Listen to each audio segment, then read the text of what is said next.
क्या हाल है बच्चों। तो मैट्रिक्स के हमने लास्ट पार्ट में पढ़ा about the transpose of matrices. उससे बाद पढ़ा हमने क्या सिमेट्रिक स्क्यू सिमेट्रिक मैट्रिक्स के बारे में। फिर हमने सीखा कि एक मैट्रिक्स को दो मैट्रिक्स के सम में कैसे लिखा जा सकता है as a symmetric part and a skew symmetric part. तो आज का जो हमारा टॉपिक है, जैसे कि आप देख सकते हैं पहले से लिख के रखा गया है, क्या एलिमेंट्री ऑपरेशन ऑफ मैट्रिसेस, कि किसी मैट्रिक्स में एलिमेंट्री ऑपरेशन को यूज़ करना। और किसके लिए यूज़ करना, जैसे कि अलग से मेंशन है, to find the inverse of matrices. Elementary operation क्या होते हैं बेटा, जो रो और कॉलम में ऑपरेशन लगाए जाते हैं उन्हें एलिमेंट्री ऑपरेशन कहा जाता है। तो इसलिए एलिमेंट्री ऑपरेशन जो दो तरह से होते हैं, एक रो ऑपरेशन होते हैं, एक कॉलम ऑपरेशन होते हैं। उससे पहले कुछ प्रॉपर्टीज़ यानी ऑपरेशंस को हम पढ़ लेते हैं यूज़ करने से पहले, कि इन्वर्स फाइंड करने से पहले ऑपरेशंस होते क्या क्या हैं। जैसे आप फॉर एग्जांपल तौर पे हमने एक 3x3 की मैट्रिक्स ली है, 1 2 3 4 5 6 7 8 9। क्लियरली जैसे कि आपको पता है, first row, second row, third row, first column, second column, third column. तो एलिमेंट्री ऑपरेशन में फर्स्ट प्रॉपर्टी हमारी क्या कहती है, exchange of row to row और कॉलम टू कॉलम। यानी कि आप, जैसे मैंने लिखा फॉर एग्जांपल तौर पे R1, ये जो एरो आपको दोनों साइड नजर आती है इसका मतलब होता है एक्सचेंज, कि R1 exchanges with R2, R1 exchanges with R2। ठीक है, तो इसका मतलब क्या होगा कि आप इसमें ये ऑपरेशन यूज कर सकते हैं कि आप एक रो की दूसरे रो के साथ पोजीशन बदल सकते हैं। तो जैसे कि आप देख सकते हैं फर्स्ट रो थी हमारी 1 2 3, सेकंड रो थी हमारी 4 5 6। तो अगर इसमें हम ये ऑपरेशन यूज कर रहे हैं R1 और R2 के अंदर, तो इसका मतलब क्या होगा, 4 5 6 अब ऊपर चला जाएगा, 1 2 3 नीचे चला जाएगा और कोई फर्क नहीं पड़ेगा। ये हम कर सकते हैं। जैसे हमने एग्जाम्पल और लिखा कि अगर हम कॉलम में यही ऑपरेशन लगाते हैं, कि फॉर एग्जांपल इसी मैट्रिक्स के ऊपर हमने कहा कि अगर हम ये लगाते हैं कि कॉलम 1 और कॉलम 3 से एक्सचेंज हो रहा है, अगेन एक्सचेंज है ये आपके पास। पहले आपने पढ़ा था जो सिंगल आपके पास ये रहता है तो टेंस टू होता है, और जब डबल हो जाता है तो वो एक्सचेंज माना जाता है। ये ध्यान रखेंगे सभी के सभी। सो कॉलम 1 एक्सचेंज विद कॉलम 3 अगर हम करते हैं तो क्या आएगा, कॉलम 3 3 6 9 वो फर्स्ट पोजीशन पे चला गया, 1 4 7 थर्ड पोजीशन पे आ गया, second position as it is रही। तो पहली प्रॉपर्टी क्या है कि हम रो या कॉलम को आपस में एक्सचेंज कर सकते हैं, यानी कि रो रो के साथ और कॉलम कॉलम के साथ। सेकंड प्रॉपर्टी होती है multiplication of scalar to any row और कॉलम। जैसे आपने पहले जब स्टार्टिंग में हमने पढ़ी मैट्रिसेस के बारे में, तो हम ये कहते थे कि अगर कोई स्केलर किसी मैट्रिक्स से मल्टीप्लाई हो रहा है तो इसका मतलब है कि वो पर्टिकुलर हर एलिमेंट के साथ, यानी मैट्रिक्स के हर एलिमेंट के साथ मल्टीप्लाई हो जाएगा। लेकिन जो इसमें ऑपरेशंस होते हैं उसमें आप क्या कहते हो, किसी पर्टिकुलर रो या पर्टिकुलर कॉलम के अंदर हम किसी स्केलर का मल्टीपल कर सकते हैं। ठीक है, जैसे एग्जांपल तौर पे आपको लिखाया गया है कि R1 टेंस टू, देखो ये टेंस टू की जो पोजीशन होती है इसमें जो लेफ्ट में होता है इसका मतलब होता है उसमें किस में चेंज हो रहा है, कि R1 में चेंज हो रहा है। और टेंस टू के बाद जो दिखा होगा वो होगा कि चेंज क्या हो रहा है। तो R1 टेंस टू 3R1, इसका मतलब R1 में हम चेंज के ला रहे हैं कि R1 को 3 से यानी 3 से मल्टीप्लाई कर रहे हैं। तो जो आपकी पोजीशन थी क्या थी, 1 2 3। अब इसको अगर आप 3 से मल्टीप्लाई कर देंगे तो क्या आ जाएगा बेटा, 3 6 9। अब देखो 3 6 9, बाकी दो रो एज इट इज रही, उनको 3 से कोई लेना देना नहीं है। ये नहीं कि पूरी मैट्रिक्स मल्टीप्लाई होगी। तो इसका मतलब आप ये देख पा रहे हैं, या हमने यहाँ पे कहा कि कॉलम में अगर हमने ऑपरेशन लगाई कॉलम 1 टेंस टू, तो मतलब कॉलम 1 में चेंज आ रहा है, क्या चेंज आ रहा है कि इसको हाफ से मल्टीप्लाई किया जा रहा है। ठीक है, कोई भी एलिमेंट से आप मल्टीप्लाई कर सकते हो, तो बिकम हाफ 4/2 7/2। बाकी देखो दोनों कॉलम सेम रह गए। तो यहाँ पे सेकंड प्रॉपर्टी क्या कहती है कि आप किसी भी पर्टिकुलर रो या पर्टिकुलर कॉलम को किसी स्केलर से मल्टीप्लाई कर सकते हैं। Third, multiplication of scalar and addition of row and column. यानी कि इसके अंदर इसका मतलब क्या हुआ कि आप किसी भी एक, जैसे मैंने ऑपरेशन लगाने के यहाँ पे दिखाया हुआ है कि R1 tense to 2R1 3R2, यानी कि वही फिर से टेंस टू के लेफ्ट में, इसका मतलब उसमें चेंज होना है। राइट आपको ये बताता है कि चेंज क्या होना है। तो मैंने जैसे कि लिखा है इसमें हम चेंज क्या दिखा सकते हैं कि किसी पर्टिकुलर रो को किसी नंबर से मल्टीप्लाई स्केलर से, किसी अनदर रो को भी स्केलर से मल्टीप्लाई, और उनको एडिशन करके आप एक ऑपरेशन लगा सकते हैं। यानी आप किसी पर्टिकुलर रो में किन्हीं अनदर रोज के अंदर स्केलर मल्टीपल के साथ एडिशन सब्ट्रैक्शन का रूल भी लगा सकते हैं। सिमिलरली आप कॉलम में भी लगा सकते हैं। तो ये हमारी 3 प्रॉपर्टी थी, ठीक है, जो हमारे लिए यूजफुल रहेगी। अब आता है आपका जो टॉपिक है, क्या, इन्वर्स ऑफ मैट्रिसेस। ठीक है, इन्वर्स मैट्रिसेस का कैसे निकलता है, what is inverse of matrices. ठीक है, जैसे आप लोगों को पहले भी बताया गया है, अगर किन्हीं भी बेटा दो मैट्रिक्स की प्रोडक्ट आइडेंटिटी के इक्वल आ जाती है, ठीक है, किन्हीं भी दो मैट्रिक्स की प्रोडक्ट अगर आइडेंटिटी के इक्वल आ जाती है, आई के इक्वल आ जाती है, आई आपको बताया गया 1 0 0 1 अगर 2/2 है, यानी कि डायगोनल एलिमेंट 1 1 1 बाकी सभी 0, जिस भी ऑर्डर की मैट्रिक्स होती है उसी ऑर्डर की आइडेंटिटी होती है। अगर ये 2/2 है तो ये भी 2/2 होगा, ये 3/3 है तो ये 3/3 होगा। तो इन्वर्स ऑफ मैट्रिक्स क्या, अगेन सबसे इंपॉर्टेंट पार्ट वही है इन्वर्स ऑफ मैट्रिक्स, क्योंकि मैं 2/2 2/3 नहीं बोल रहा हूँ, 3/3 बोल रहा हूँ या 2/2 बोल रहा हूँ। इसका मीनिंग क्या है कि matrix must be a scalar, या you can say a square matrix. Matrix क्या होनी चाहिए बेटा, एक स्क्वेयर मैट्रिक्स होनी है, इसके लिए गलती निकल गया। स्क्वेयर मैट्रिक्स क्या रहता है आपके पास, इसमें रो और कॉलम क्या होते हैं, सेम होते हैं। तो अगर किन्हीं भी दो मैट्रिक्स की प्रोडक्ट आइडेंटिटी के इक्वल आ जाती है तो उसका मतलब होता है बच्चे क्या, कि one matrix is inverse of other. तो मैंने जैसे कि लिखा हुआ है कि अगर ए बी आई के इक्वल आया तो B can be written as A inverse, और you can say A is B inverse, both conditions are there. तो इसका मतलब आप ये समझ सकते हैं कि अगर दो मैट्रिक्स की प्रोडक्ट आइडेंटिटी आती है, इसका मतलब होता है उनमें से one is inverse of other. फिर जैसे कि मैंने आपको बताया कि इन्वर्स फाइंड करने के लिए एलिमेंट्री ऑपरेशन दो तरह से होते हैं, रो ऑपरेशंस एंड कॉलम ऑपरेशंस। ठीक है, तो यानी रो ऑपरेशन का मतलब होगा जब आप सम को सॉल्व करने जाएंगे तो आप सारे ऑपरेशंस रो में लगाएंगे, जैसे कि हमने जो पढ़े हैं पहले ऑपरेशंस। और अगर आप कॉलम ऑपरेशन यूज़ करने जा रहे हैं तो हमेशा आप क्या लगाएंगे, कॉलम में लगाएंगे। ठीक है, तो जो रो ऑपरेशन होते हैं उनमें हम प्री मल्टीप्लाई को यूज़ करते हैं, कॉलम में हम पोस्ट मल्टीप्लाई को यूज़ करते हैं, या आप सिंपल लैंग्वेज में ये मान सकते हैं जब आप एलिमेंट्री रो ऑपरेशन निकालना चाहेंगे तो आप स्टार्ट करेंगे ए इक्वल टू आई ए के साथ, और जब आप कॉलम ऑपरेशन निकालना चाहेंगे तो ए इक्वल टू ए आई के साथ। ठीक है, उसका रीज़न यह इन्वर्स के अंदर बताया गया। सो ए इक्वल टू आई ए, इनको सोल्व कैसे करना है, एक छोटा सा 2/2 का एग्जाम्पल मैंने पहले से करके रखा है आप लोगों के लिए, समझाना थोड़ा ईजी रहेगा। कि जैसे कहता है बेटा एक ए हमने मैट्रिक्स ले ली 1 2 3 4, देख सकते हैं एक स्क्वायर मैट्रिक्स है 2/2 की, और हम स्टार्ट कर रहे हैं फाइंडिंग इनवर्स बाय एलिमेंट्री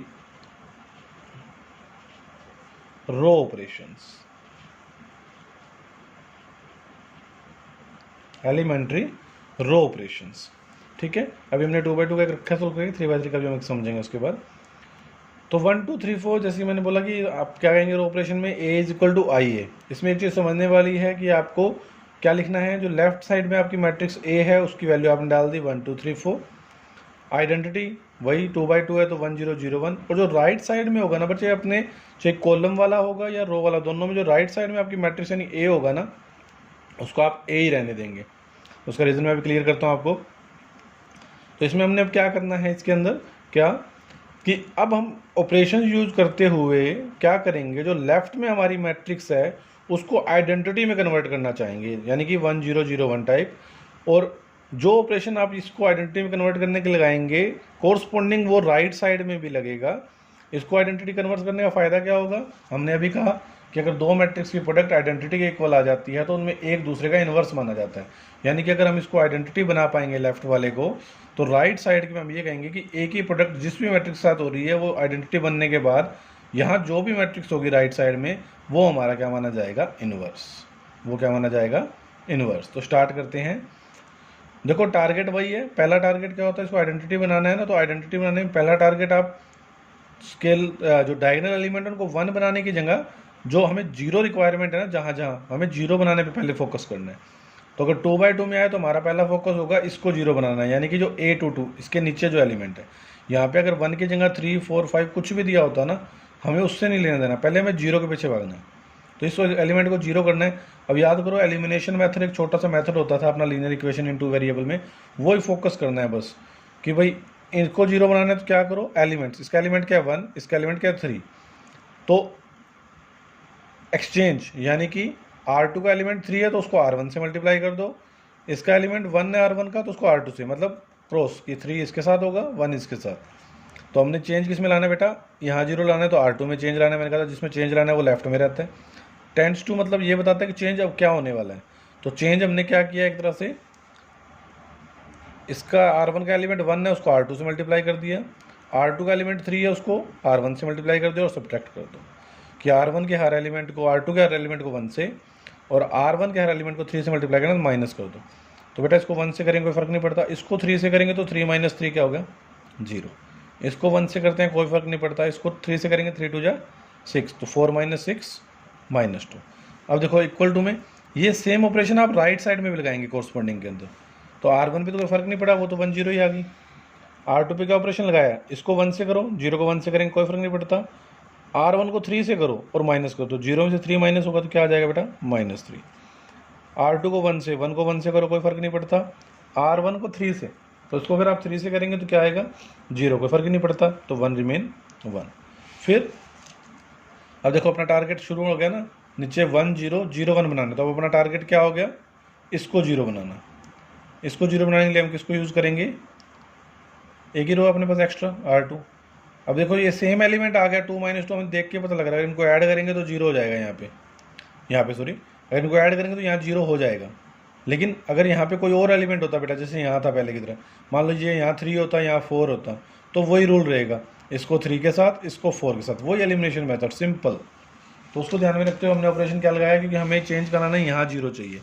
अगर हमें यहाँ 0 चाहिए तो हम क्या करेंगे, R1 पे ऑपरेशन चाहिए हमें, तो R1 मैंने बोला जिसमें चेंज चाहिए वो लेफ्ट में, टेंड्स टू मतलब क्या चेंज चाहिए, R1 और R2 को ऐड कर दिया, तो देखो क्या आएगा, 1 + 0 1, 2 - 2 को ऐड किया 0, second row as it is, क्योंकि चेंज R1 में हुआ तो R2 कोई फर्क नहीं पड़ता। सेम ऑपरेशन कोरस्पोंडिंग यहाँ लगा दो, इन दोनों को ऐड करो, 1 - 3 -2, 0 और 1 1 हो गया, ये एज इट इज़ आ गया। अब देखो अब सारी प्रॉपर्टी जो लगा रहे हैं हम वही है जो हमने पहले 3 ऑपरेशन पढ़े हैं। अब क्या आपके पास 1 0 0 -2, टारगेट क्या रहता है, 1 0 0 1 बनाना, क्योंकि यहाँ पे आइडेंटिटी तभी शो होगी जब यहाँ 1 होगा। तो हमने कहा था कि ऑपरेशन लगा था कि अंदर हम किसी पर्टिकुलर रो को या पर्टिकुलर कॉलम को हम किसी स्केलर से मल्टीप्लाई कर सकते हैं। तो हमारा टारगेट क्या है, यहाँ 1 बनाना, तो हमने क्या किया, इसको -1/2 से मल्टीप्लाई कर दिया, तभी यहाँ 1 बनने की पॉसिबिलिटी रहेगी। तो देखो 1 0 0 को 1/2 से मल्टीप्लाई करो कोई फर्क नहीं पड़ता, -2 को 1/2 से किया, -1/2 से तो +1 हो गया। R1 पे कोई फर्क नहीं पड़ रहा, तो -2 1 एज इट इज़ है। इसको -1/2 से कीजिए तो 3/2 आ जाएगा, 1 को करेंगे तो -1/2 आ गया। तो अब आप देख सकते हैं इधर आइडेंटिटी बन गई, तो इसका मतलब क्या हुआ, ए के साथ जो भी मैट्रिक्स थी उसकी प्रोडक्ट करने से आइडेंटिटी बन गई। दो मैट्रिक्स की प्रोडक्ट अगर आइडेंटिटी बनती है तो उसका एक ही रीज़न होता है क्या, कि 1 इज़ इनवर्स ऑफ अदर, तो यानी ए के साथ जो दूसरी मैट्रिक्स एक्चुअल में वो क्या हो जाएगी, उसका इनवर्स। तो this is your A inverse. अब हम डिस्कस करेंगे एक 3/3 का एग्जाम्पल समझने के लिए। हाँ, तो जैसे हमने एक 2/2 का एग्जाम्पल अभी समझा, अब उस तरह से हमने एक 3/3 का एग्जाम्पल लिया। ठीक है, मैंने जैसे बोला कि इसमें कोई फ़र्क नहीं पड़ता, वो क्वेश्चन पे अगर नहीं आता, सिंपल लिखा है find the inverse by elementary operation, तो आप रो से लगाएं या कॉलम से लगाएं कोई फ़र्क नहीं पड़ता, जिससे करना चाहें कर सकते हैं। हाँ, अगर लिखा आ गया specially by finding the inverse by elementary column operation, तो आपको फिर से याद रखना है, रो के लिए A = IA होता है और कॉलम के लिए A = AI होता है। रूल वही रहेगा, लेफ्ट वाली जो मैट्रिक्स है वहाँ वैल्यू आएगी मैट्रिक्स की, आइडेंटिटी की मैट्रिक्स आएगी, राइट साइड में जब भी A होगा, रो में हो या कॉलम में हो, उसको आपको लिखने की आवश्यकता नहीं है। तो हमने एक एग्जांपल फिर से आपको दिखा रहा हूँ मैं, finding inverse by elementary row operation, या चलो रो का आपको एग्जांपल समझा दिया, हम कॉलम ऑपरेशन से निकाल के दिखाते हैं इसको, बाय कॉलम ऑपरेशन।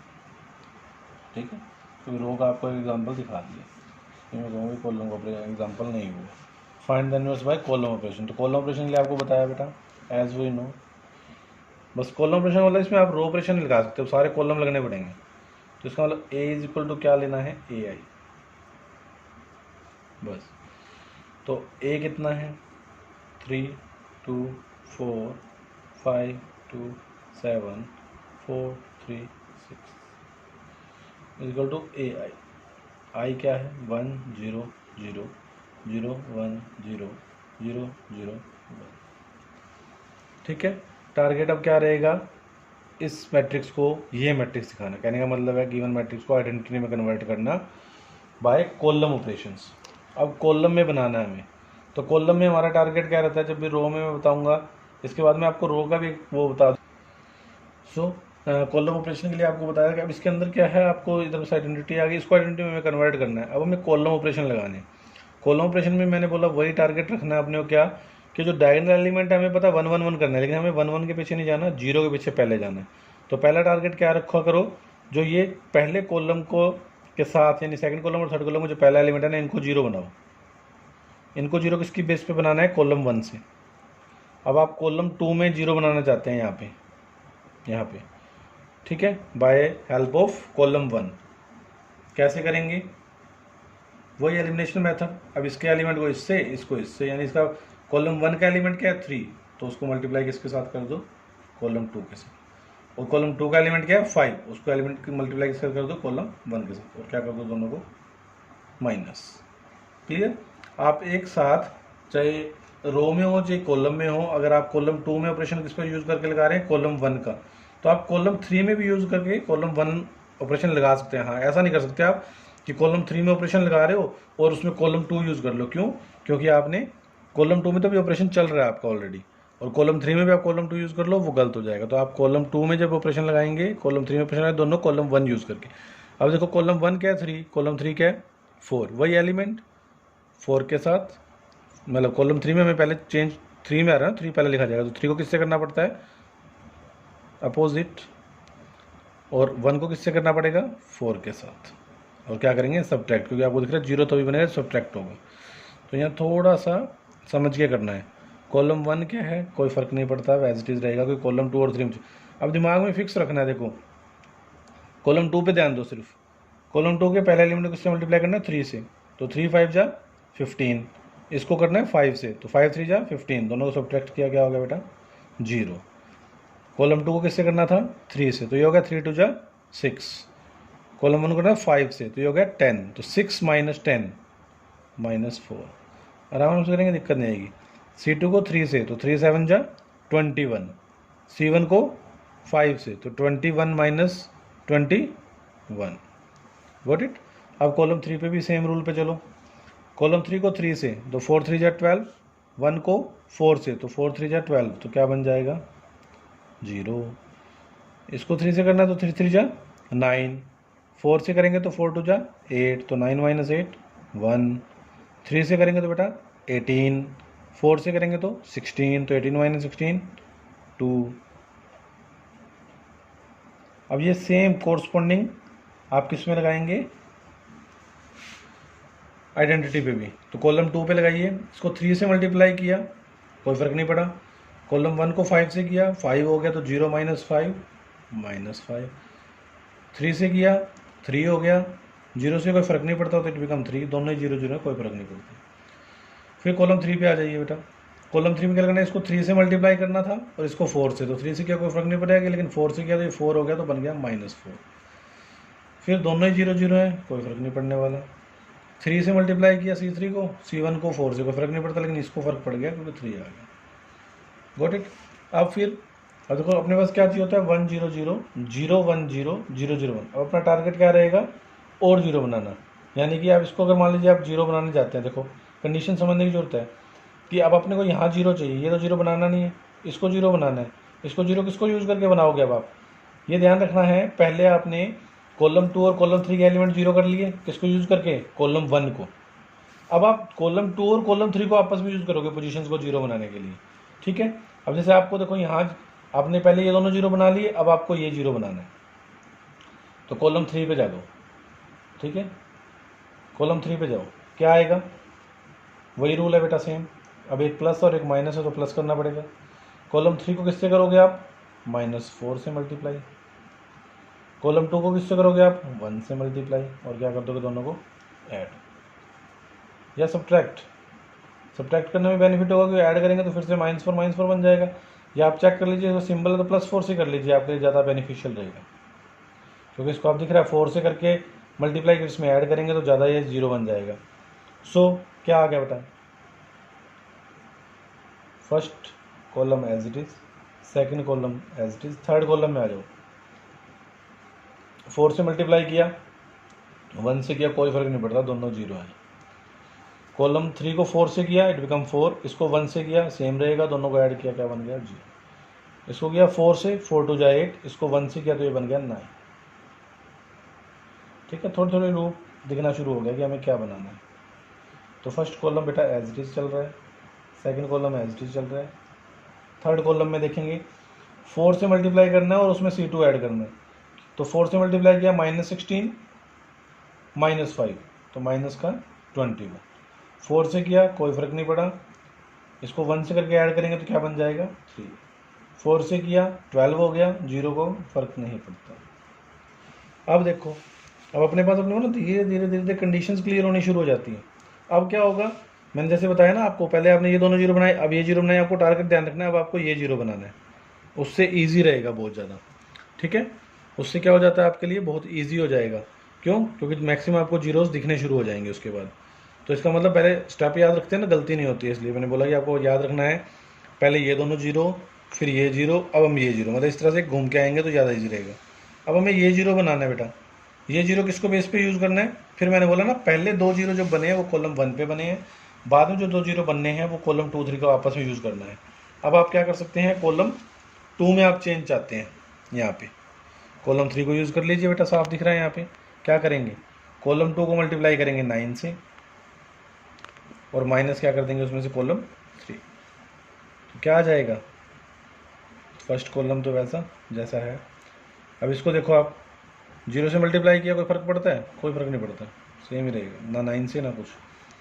कॉलम 2 को 9 से करना है तो 36 हो गया, ये जीरो कोई फ़र्क नहीं पड़ता, तो ये 36 ही आ गया। इसको 9 से क्या, 9 9 माइनस 9 0। ठीक है, बड़ी वैल्यू है, छोटी वैल्यू से घबराने की जरूरत नहीं है, हमें स्टेप के अकॉर्डिंग चलना है बस। क्या आ गया बच्चे, 1 0 0। अब देखो यहाँ पे आपकी थोड़ी वैल्यूज़ बड़ी आएंगी तो ध्यान देंगे। 9 से करो बेटा इसको, कितना आ गया, -45, उसमें C3 आप माइनस कर रहे हो तो ये ऐड हो जाएगा, तो -45 + 21 कितना आ गया, माइनस का 24। 9 से मल्टीप्लाई करो C2 को, 9 3 27, 27 माइनस 3 24। 9 से करो कोई फ़र्क नहीं पड़ता, -12, third column as it is. ठीक है, अब देखो मैं एक बार लिख देता हूँ क्या क्या बचा है हमारे पास। We left with 3 2 4 0 -36 0 0 0 9 is equal to A into में 1 0 0 -24 24 12 -21 3 and 12। Now what's our target.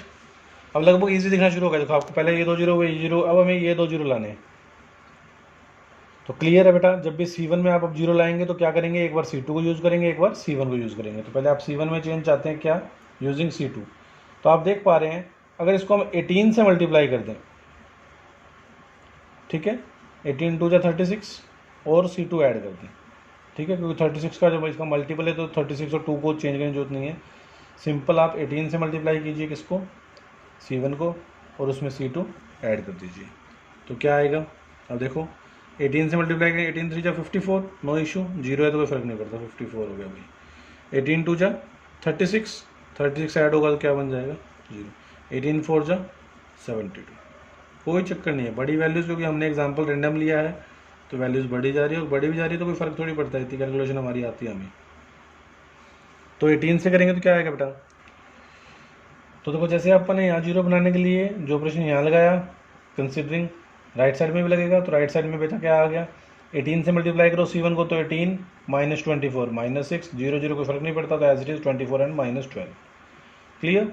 अब देखो अपना टारगेट क्या रहेगा कि जीरो यहाँ बनाना, मैंने बोला ना अपने को जीरो के पीछे पहले भागना, 1 के पीछे नहीं भागना, डायगोनल छोड़ दो एक बार, इसको जीरो बनाना है, अब C3 को यूज़ करो, तो C1 tense to C1 9 8 72, clear है, तो आप इसको 8 से मल्टीप्लाई कर दीजिए, C3 को माइनस कर दीजिए उसके बाद, तो क्या आ जाएगा बेटा, अब अपन लगभग फिनिशिंग की तरफ है। 54 माइनस इसको जीरो से, इसको सॉरी जीरो से मल्टीप्लाई करेंगे, 8 को कोई फ़र्क नहीं पड़ता, 54 रिमेन 54, दोनों ही जीरो हैं, कोई फ़र्क नहीं पड़ता। 8 से कीजिए, 8 9 से 72, 72 माइनस 72 जीरो, बाकी दोनों कॉलम बेटा as it is. Same condition आप इधर लगा देंगे, C1 में लगा रहे हैं आप, 8 से मल्टीप्लाई करके C3 को माइनस करना है, 8 से मल्टीप्लाई कीजिए होगा 168, ठीक है, 168 उधर माइनस होगा तो प्लस हो जाएगा क्योंकि ऑलरेडी माइनस है, तो -6 + 168 इट बिकम +162। मैंने बोला वैल्यू से हमें नहीं घबराना होता। इसको 8 से करेंगे आप, तो 8 3 जा 24, 24 ऑलरेडी है, इट्स माइनस 0 हो गया। 8 से कीजिए 96, -12 ऑलरेडी है, तो -12 और -96 बिकम माइनस का 108, -24 24 -12 -21 3 12। तो अब अपने पास बस लास्ट हमारे पास आ गया, क्योंकि हमें यहाँ 1 1 चाहिए होता है बेटा, तो आप यहाँ सिंपली ऑपरेशन लगा दीजिए। इसके बाद R1 को आप मल्टीप्लाई कर दीजिए 1/54 से। R2 का ऑपरेशन क्या लगा देंगे, sorry my mistake, it's column, column operation are going on ना, so column, sorry it's my mistake. So column 1 multiply by 154, column 2 multiply by -1/36, and column 3 you can see multiply by 1/9. So बेटा इसको अगर आप 54 से करेंगे तो become 1 0 0 0 1 0 0 0 1, which was our requirement. So column 1 it's 162 divided by 54, 0 minus 108 by 54, 36, so it's minus 30, 24 by 36, 24 by 36 with minus 12 by minus 36, minus 21 over 9, 3 over 9, 12 over 9. Here is A. So again left side में क्या बन गया बेटा, identity. Right side में एक ए matrix की multiply दूसरी matrix, देखो डिवाइड होगा, 54 को 3 से करेंगे तो 62 होता है, ये डबल पे जाता है तो ये 3 हो जाएगा, 0 ये 2 आ जाएगा, मतलब आप जो सिंप्लीफाई कर पाएंगे क्लियरली 2/3 आ जाएगा, 2/3 सिंपली। मेरा कहने का मतलब है कि सिर्फ आप ये देखने की यहाँ आइडेंटिटी बन गई, दो मैट्रिक्स की प्रोडक्ट है, तो ए के अलावा बेटा जो भी मैट्रिक्स यहाँ पे है वो हमारे लिए क्या मानी जाएगी, ए इनवर्स। तो फाइनली हम कह सकते हैं 3 0 -2 it's 2/3, it's -2/3, it's 1/3, it's -7/3, it's 1/3, it's 4/3. So this is our inverse. ठीक है, तो थोड़ा ज़्यादा, क्योंकि फर्स्ट टाइम हम करते हैं कोई भी चीज़ तो थोड़ी सी टिपिकल लगती है हमें, बट मेरी मानिए बहुत आसान ज़्यादा टॉपिक है हमारे, और एग्ज़ाम में कई बार आता भी है। तो इस पर फोकस, जब हम 1 के ऊपर अगर फोकस करके चलते हैं तो हमें एलसीएम्स के पार्ट में उलझना पड़ सकता है, लेकिन अगर हम 0 पे फोकस करते हैं तो हमें दिक्कत नहीं आती। तो इसलिए मैं आपको एक रफली सा समझा देता हूँ कि आपको किस चीज़ पे ज़्यादा फोकस करना है। जनरल जो आपके पास रहता है 3/3 का, वो क्या रहता है, A11, A12, A13, A21, A22, A23, A31, A32, A33। अभी मैं आपको कॉलम ऑपरेशन के लिए बता रहा हूँ कि आपको पहले किन को 0 बनाना होता है, ताकि आपको याद रहे। मतलब ट्रिक टाइप है, बाकी प्रैक्टिस तो आपको करनी है। पहले आप किसको 0 बनाएंगे फर्स्ट अटैम्प्ट में, A12 को और A13 को, ठीक है। सेकेंड अटैम्प्ट में आप किसको 0 बनाएंगे, A23 को, इसको, ठीक है। ये दोनों 0 किसकी हेल्प से बनाने हैं आपने, C1 की हेल्प से। मैं कॉलम भी बताता हूँ कौन सा कॉलम आप यूज़ करेंगे इन दोनों को 0 बनाने के लिए। A23 बनाने के लिए आप किसको यूज़ करेंगे, कॉलम 2 को। थर्ड ऑप्शन है बेटा, आप 0 किसको बनाएंगे, A32 को, A32 को बाय यूजिंग C2। A32 को बनाएंगे तो C3 को यूज़ करेंगे, सॉरी, ठीक है। जब आपको दिखेगा ये 2 0 बन गए, ये 0 बन गए, फिर आपका फोकस हो जाएगा A21 और A31 के लिए। तो इसलिए इसको चौथा स्टेप जो रहेगा वो किसको 0 बनाना रहेगा, A21 को, और A21 को आप किसके हेल्प से 0 बनाएंगे, C2 की हेल्प से। और लास्ट स्टेप में आप किसको 0 बनाएंगे, A31 को, किसके हेल्प से बनाएंगे, C3 की हेल्प से। तो ये मैंने एक तरह से आपको शॉर्ट ट्रिक बोल सकते हो आप, या ब्रेन मैपिंग कह सकते हो भी। आपको थोड़ा सा अपना माइंड में इस चीज़ों को ध्यान रखेंगे ना, तो आपको बाकी तो एलिमिनेशन मेथड लगाना है भी, इसका कांस्टेंट इससे मल्टीप्लाई, दूसरा कांस्टेंट दूसरे से मल्टीप्लाई, सब्ट्रैक्शन एडिशन जो रिक्वायर्ड है, बस ये ध्यान रखना है किसके बाद किसको 0 बनाना होता है, ठीक है।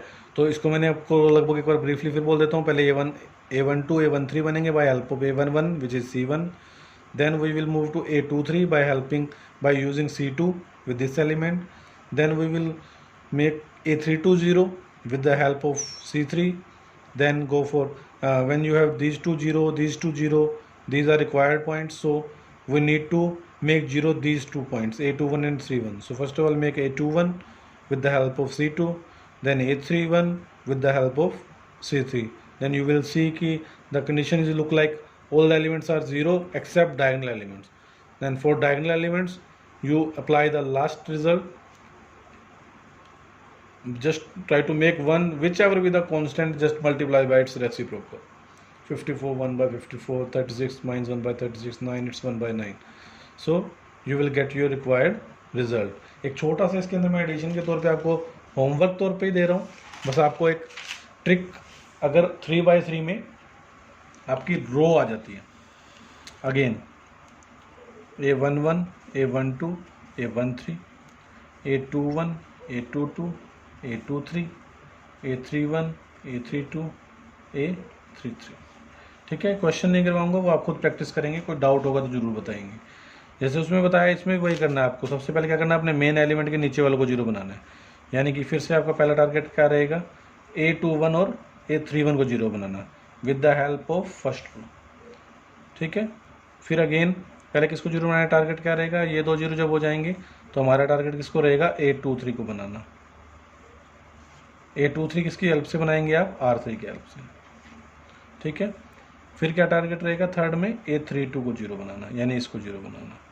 A32 जब जीरो ये बन जाएगा, यहाँ पे जीरो बनाने के लिए आप किसकी हेल्प लोगे, R2 की हेल्प लोगे। फिर आप किसको जीरो बनाएंगे, A12 को फोर्थ स्टेप में बाय यूजिंग R2, और फिफ्थ स्टेप में आप जीरो किसको बनाएंगे, A13 को बाय यूजिंग R3, ठीक है। ये अगेन शॉर्ट ट्रिक्स हैं जो आप अगर रिमेंबर रख लेंगे तो आपको एलिमिनेशन मेथड में बहुत आसान लगेगा। बाय यूजिंग एलिमिनेशन मेथड आपको ये एलिमेंट्री ऑपरेशन सबसे आसान टॉपिक लगना शुरू हो जाएगा। कोशिश कीजिएगा, फिर से मैं बोल रहा हूँ, हमें डायगोनल के 1 बनाने से अच्छा है पहले इनको जीरो बनाने की कोशिश कीजिए, ये लास्ट में 1 बन जाएगा, ठीक है। बहुत सी बुक्स के अंदर 1 के ऊपर पहले फोकस किया जाता है, जो कि ठीक नहीं है। थोड़ा सा ईजी बनाने के लिए हमें एलिमिनेशन मेथड हम छोटी क्लास में पढ़ के आए हैं, तो हमें इसलिए अच्छे से आता है। सो आज के टॉपिक में बच्चे इतना ही, इसको प्रैक्टिस करेंगे। ये लास्ट टॉपिक था हमारा मैट्रिसेस का, ठीक है। कोई भी डाउट होगा उसे कमेंट सेक्शन में आप डाल दीजिए, किसी भी तरह की कोई प्रॉब्लम है आपको, इसको अच्छे से प्रैक्टिस कीजिए, बहुत इंपॉर्टेंट टॉपिक है हमारे लिए, ठीक है। चलिए मिलते हैं फिर हम नेक्स्ट वीडियो के अंदर। धन्यवाद।